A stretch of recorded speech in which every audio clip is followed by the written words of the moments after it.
Hello, and welcome to the podcast. I'm your host, Ryan. In today's episode, we're diving into a topic that's crucial for anyone looking to advance in their career: 20 phrases to sound professional in meetings. Whether you're communicating with clients, colleagues, or management, the language you use can significantly impact how you're perceived. And joining me today is my wonderful co-host, Daisy. Welcome, Daisy. Hi, Ryan. It's great to be here. This is such an important topic. I think many people, especially non-native English speakers, feel a bit of anxiety about meetings, worrying about finding the right words. Exactly. The goal today is to equip our B2 to C1 level listeners with practical, easy-to-use phrases that will help them communicate with confidence and clarity. So, let's get started. We've grouped these phrases into a few key categories, starting with how to open a meeting and set the agenda. A strong start is always a good idea. Absolutely. Our first phrase is, "Let's kick things off." This is a friendly and energetic way to signal the beginning of the meeting. It's more engaging than a simple, "let's start." It sets a proactive and positive tone right from the beginning. You'd typically use this when you are the one leading the meeting. For example, "Good morning, everyone. Thanks for joining. Let's kick things off." I like that one. It feels collaborative. Kicking things off sounds like you're starting a team activity, not just a formal procedure. Precisely. Now, once you've started, you need to state the purpose. Phrase number 2 is, "The primary objective today is." This is a very professional way to introduce the main goal of the meeting.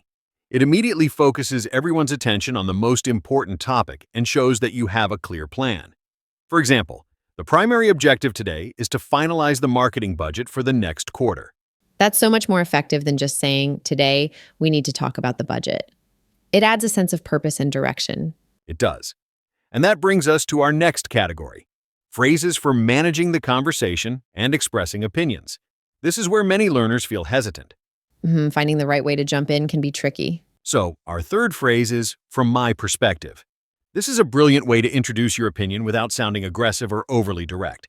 It frames your comment as your personal viewpoint, which makes it feel less like a direct challenge to others. For instance, "From my perspective, we should prioritize customer feedback before launching the new feature."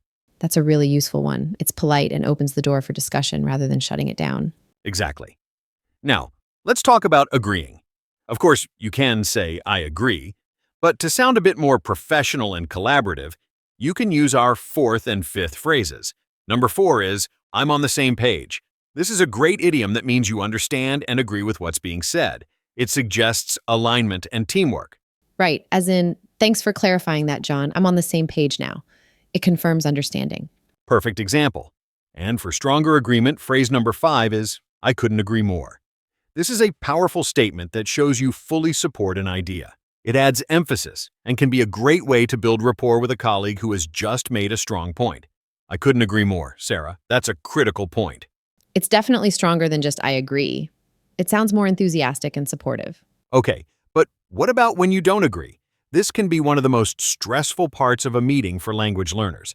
Our next section is on disagreeing politely. Phrase number 6 is, "I see your point, but..." This is the classic, gentle way to disagree. You start by acknowledging the other person's perspective, which shows respect. Then you introduce your counter-argument. That validation is so important. It shows you were listening. It is. For example, "I see your point about the timeline, but I'm concerned we haven't allocated enough resources for testing." It's respectful and constructive. Phrase 7 offers a similar, slightly more modern alternative. I have a slightly different take on this. The word "slightly" softens the disagreement, and "take" is a more casual word for perspective. It sounds collaborative, as if you're just offering another angle. I like that. A different take sounds less like a direct conflict of ideas. And for a more advanced technique, phrase number 8 is, "to play devil's advocate for a moment." Playing devil's advocate means you're intentionally taking an opposing viewpoint to test an idea and explore potential weaknesses. This phrase is excellent because it allows you to challenge an idea without personally disagreeing with it. You're simply adopting a critical role for the benefit of the team. So you could say, "The proposal looks strong, but to play devil's advocate for a moment, have we considered how our main competitor might react?" That is a perfect use case. It encourages critical thinking without creating personal conflict. Let's move on to our next category: asking for clarification and input. It's a sign of engagement, not weakness, to ask for more information. And it's much better to ask than to leave the meeting confused. Absolutely. Phrase 9 is a simple and effective one. Could you elaborate on that? If someone mentions an idea but doesn't provide enough detail, this is the perfect polite request for more information. It's direct and professional. Much better than "what do you mean?" which can sometimes sound a bit abrupt. Yes, the tone is much more professional. A similar one, our phrase number 10, is "Could you walk me through your thinking on this?" This is fantastic for understanding the process or reasoning behind a conclusion. It invites the person to share their thought process step by step, which can be incredibly insightful. I use that one a lot. It's collaborative and shows genuine interest in their reasoning. It does. And to get more people involved, phrase 11 is essential. What are your thoughts on this? If you're leading a meeting or even if you're a participant, asking this question is a great way to encourage quieter members of the team to speak up and share their valuable input. It fosters an inclusive environment. That's a key skill for any good meeting facilitator. It truly is. Finally, in this section, phrase 12 is, "I'd like to build on that idea." Use this when someone has said something you agree with and you want to add your own contribution. It's very positive as it acknowledges their input before adding your own. For example, "I'd like to build on Maria's point about customer engagement. We could also implement a loyalty program." I love that. It links ideas together and shows that the team's contributions are being woven into a larger strategy. Very collaborative. Next, let's discuss phrases for managing the discussion and keeping things on schedule, which is often a major challenge in meetings. Oh, yes, the meeting that goes on forever because the conversation goes off topic. We've all been there. We have indeed. So, phrase 13 is, "Let's try to stay on track." This is a gentle but firm way to redirect a conversation that has started to drift away from the main agenda. It's a neutral reminder of the meeting's purpose. A polite way to regain control of the discussion. Correct.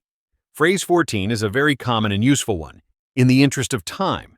You use this to signal that time is limited and the discussion needs to move forward or come to a conclusion. For example, "In the interest of time, let's make a decision on this point and move to the next item." It shows respect for everyone's schedule. That's a very professional way to say we're running out of time. It is.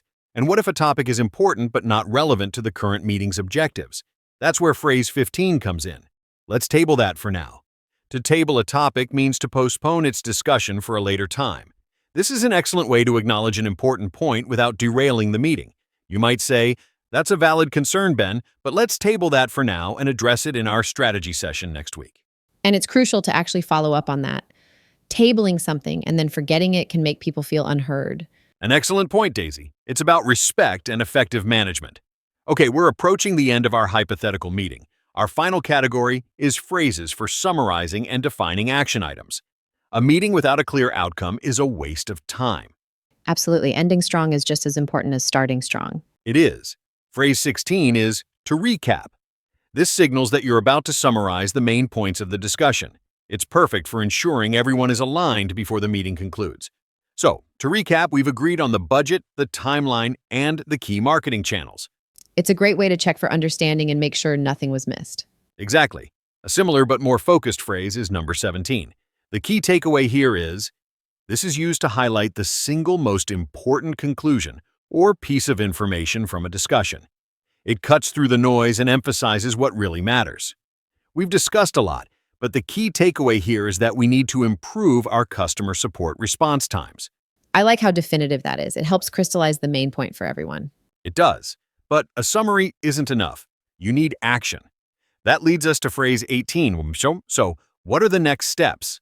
This is arguably the most important question to ask at the end of any discussion. It shifts the conversation from ideas to execution and ensures that there is a plan for moving forward.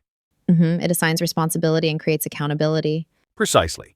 And when a task is assigned to you, our 19th phrase is the perfect response. "I'll action that."